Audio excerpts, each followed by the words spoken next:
Welcome back to Green Squad Chats.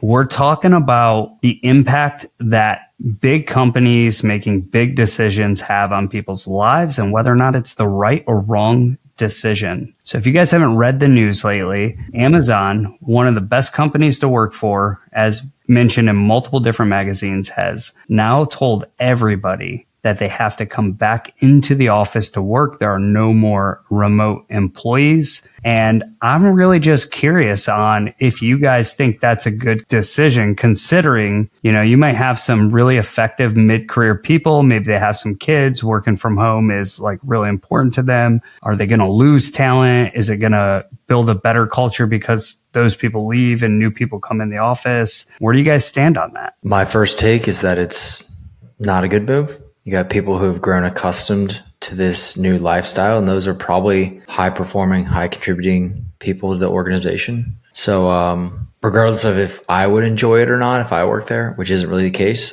I don't know that it's a good move for the organization. I'm also not Amazon, so take that with a grain.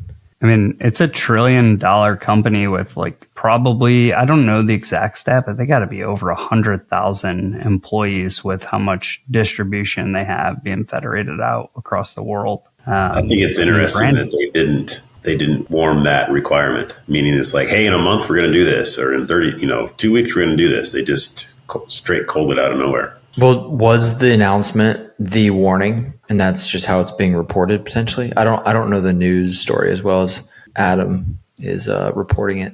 Yeah, I think they are what they're telling, and this was reported across the Washington Post, BBC, a myriad of places. And basically what they said was when they looked back over the last 5 years, they believe that the advantages of being in the office are just more significant and outweigh the benefits of the employees who enjoy working from home and may even be productive from home. So there was an announcement. They didn't hear about it as it was posted to the news outlets. Like we read that obviously today. So there was some lead in of hey, this is going to happen. What would be interesting for me to talk about or to discuss with you guys would be, okay, what would you gain? What do you gain by having your workforce physically on location? And what do you lose? So let's start with, what do you gain by having your workforce physically located with you? Efficiencies, increased collaboration on site. Culture. I firmly believe you can not build the same culture without seeing your people in person as you can.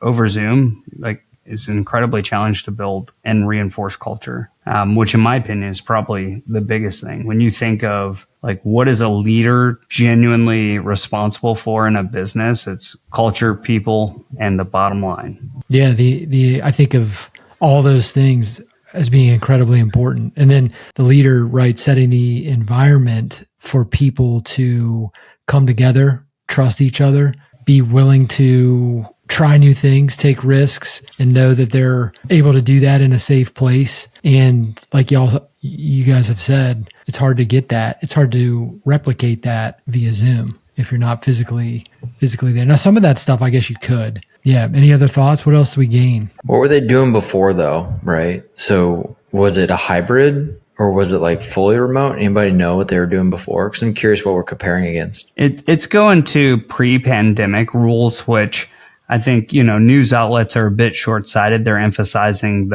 hey, everything's changing and this is bad for people. But the reality of it is according to the Washington Post, it would be similar to pre-pandemic rules, which were hey, if you need an exception from your supervisor because you have kids or you have a legitimate reason to maybe work from home a day that week or 2 days that week, those are still being approved. So they just don't want they had during the pandemic and post-pandemic people on fully remote. They just are no longer going to have people fully remote. And I would guess, just based on the reports that I saw, that there are probably some positions within that company, as big as they are, that are remote. It's just not going to be a company-wide standard anymore. I guess it's a little less aggressive than I envisioned it. But Adam, you support this by the reasons you're providing. You're like, hey, good move. Going to build a stronger culture, going to enable more efficiency, going to increase the bottom line. Yeah, for sure. I mean, culture is obviously, I think, the underpinning reason, but you see, I'm in an office right now. This is our office, and I chose to have an office because there's a lot of nuanced work on the margins that can happen in person. The speed of communication is much more significant.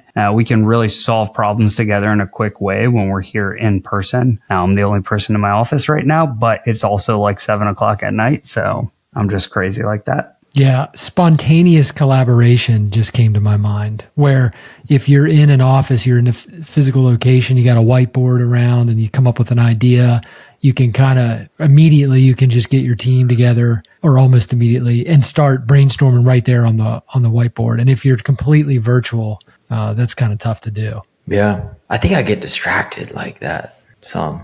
Distracted, like you would be distracted if, what do you mean? Sometimes I need blocks of like deep work, right? You know, I got to go into some editing. We got some newsletter stuff coming up. We've got a new equity allocation. We got a project I need to review. I've got to build out a performance deck for a presentation I'm giving this weekend. All these are real things, right? I want to go into like 2 hours of deep work. Well, if I see my ops manager, this is my problem, right? Like, I'm not blaming this anyway. This is my issue. If I see my ops manager walk by my door, I'm like, oh, hey, did we get that deposit on that one thing? Well, that's all interruptions. It's not her fault. It's my fault, right? It's my whatever. I'm not even going to blame it on like ADD or whatever it is. I just should focus and not get distracted, but I get distracted. So I think it depends person to person. That's a cop-out answer, but. No, I don't think it's a cop-out. I think it does depend person to person. Context matters. The person matters, like how you get your deep work done, your position in the company. Like if you're the leader, when do you have time to yourself to think? Some leaders need a lot of white space to be able to think through issues, and they need some alone time, right? And so they got to schedule that in. And if you're a physical location, you got to block it off. You got to figure out a way to protect your time to do that. And, yeah, it's really odd. I really appreciate a routine and predictability, but in terms of like workflow, I love jumping like dynamic thing to dynamic thing, like quick tasks in rapid succession. I think my culture index even mentions this, like jumps from successful completion of task to task very rapidly, but has a high degree of detail. For me, I feel like a great working environment for that is remote, still can collaborate via, virtual channels or whatever, but I can also like have the latitude of being, isolated, which I appreciate. I appreciate that quiet a lot. I agree. Being surrounded by tasks, like surrounded by a bunch, like I think completely 360, and then I'm just firing out tasks and delegation and following back, creating that autonomy is super, super fun and enjoyable. But then having the office where you can shut the door and be like, all right, now I'm going to think about this stuff for a while is mentally recharging. Yeah, I don't think like we all need to be sitting in cubicles together. Certainly some segregated space to like actually get work done. And in fact, I think that, the cubicle farms are probably a hindrance to production in a lot of ways because there's a lot of water cooler talk happening. Most people are talking about how the Lions almost pulled one off against Tampa Bay this past weekend. And, Baker Mayfield made a miracle. The Lions are way better. But yeah, and that's just not really productive to the bottom line. That's kind of where we're at with that. Or you're at your military work and you're talking about real estate. That's a really bad one. Yeah. I mean, so Tuesday then is what you're talking about. I've never done that. Yeah. I do think you need some time and some space, but I think the point is like full virtual versus full in office. If I had to choose out of the two, I would choose in office because I think I've done virtual for the past 4 or 5 years. And while it's went well, I think we could have been significantly better in person. There's a higher degree of accountability. There's a higher degree of culture that you can reinforce into your team, and priorities shift, right? Like, things come up that basically reshuffle your priorities, sometimes on an hour by hour basis. And it can be really frustrating being virtual and the communication being lost. And you're like, why are we working on that? And we're not working on this thing. Like, didn't you see this come in? And it's like, no, I didn't see that. And it's like, now you have this like unnecessary frustration about the inability to reprioritize. But like part of that is because we're virtual and we're working through Slack or one of our channels that we use to communicate, and people aren't monitoring it every 6 seconds looking at it for the change. Yeah, totally see your point. Totally see your point. Something big comes in to your email, James, and your team's like sitting around you and you're like, holy crap, this is like, we gotta take care of this. You can just turn over to your team and be like, hey guys, let's reshuffle priorities. We gotta fix this problem right now. I do think I'm curious to hear what you guys think about this. I think the more virtual you are, the more important the hiring process is to make sure you do hire on culture. I have a team of rock stars, man. They're intrinsically motivated, genuinely want to contribute to the well-being of the organization. And I'll tell you, I've not had that too. I've had the experience of not that on the team.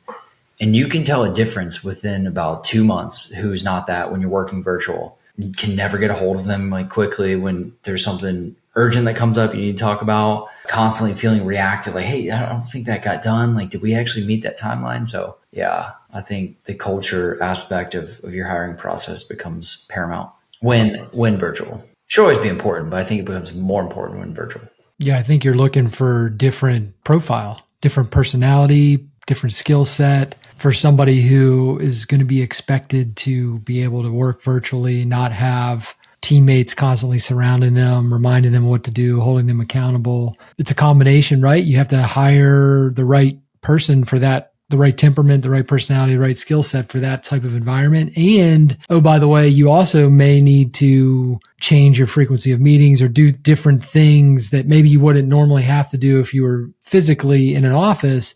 You've got to add some different points of accountability, some different touch points virtually that maybe you would have naturally occurred had you been in a physical office. So what do you think are the negatives of everybody coming back, or those required to? I think I do believe you will potentially lose out on some really elite talent that just genuinely does have good quality reasons for needing some flexibility. Maybe it's, I think a lot about the moms with younger kids who left their really high performance job, but they're starting to inch back into the workforce and they're really looking for flexibility, extremely talented, but just need a higher degree of flexibility. It's like, man, you're completely missing out on that segment of the workforce when you're rigid about being in the office. I think there is a little bit of our previous podcast in this action somewhere in somebody's planning efforts. Yeah, it would be interesting to know what companies like this, like Amazon, what they were thinking, what were their reasons for doing it. I think it's going to be, what precedence does this set now for other companies? Because they're going to be watching this. They're going to be looking at productivity. They're probably looking at stocks. They're going to be looking at all these financial indicators and to see well, if Amazon does it, but we're not as big as them or whatever. And then what other companies are going to be following suit, right? Because this is kind of the first major company to really kind of do it and put it out in the open. Yeah, absolutely. I think some companies will be looking for any edge they can get to increase their bottom line. And if they do have a large virtual component, I think regardless if there's any analytics behind it or it even makes sense for them, they're going to go, Amazon's doing this. We're having declining quarters. We need to do something different. Let's bring everybody into the office. And if you don't believe that big companies or big organizations make gut feel decisions with no data, well, you haven't been in the military. I think there's is it a timing thing? Should we maybe a political timing? Yes, no, irrelevant? What do you mean by timing? With the election or? Yeah, with the election. How do you think that might? What's your assessment on how the election potentially is influencing these big company decisions? I am talking hot button topic here. Let's go. Man, you talk about it. I don't know. It depends on if Trump's getting assassinated this next week or not. I don't know. It's kind of a crazy. I am completely ambivalent. I just bring it up as a talking point. I don't know.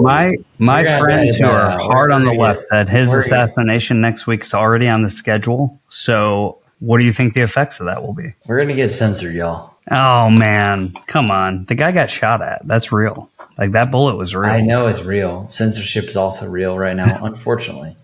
All right. Right. Elon owns Twitter. We're totally okay. Tone it down, Travis. We're getting in trouble here. Illusion. I just think to kind of bring it back to control, it's I think all those things could have played a factor.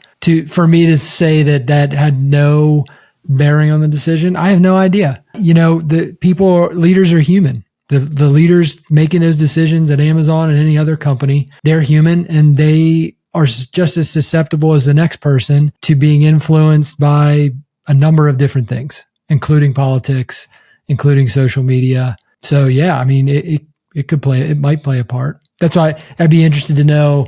It'd be more so than even the press release. It would just be interesting to have been a fly on the wall for some discussions about this decision, to see like what were the driving factors? What was the lens they were looking through to make this ultimate decision? That would be interesting to me.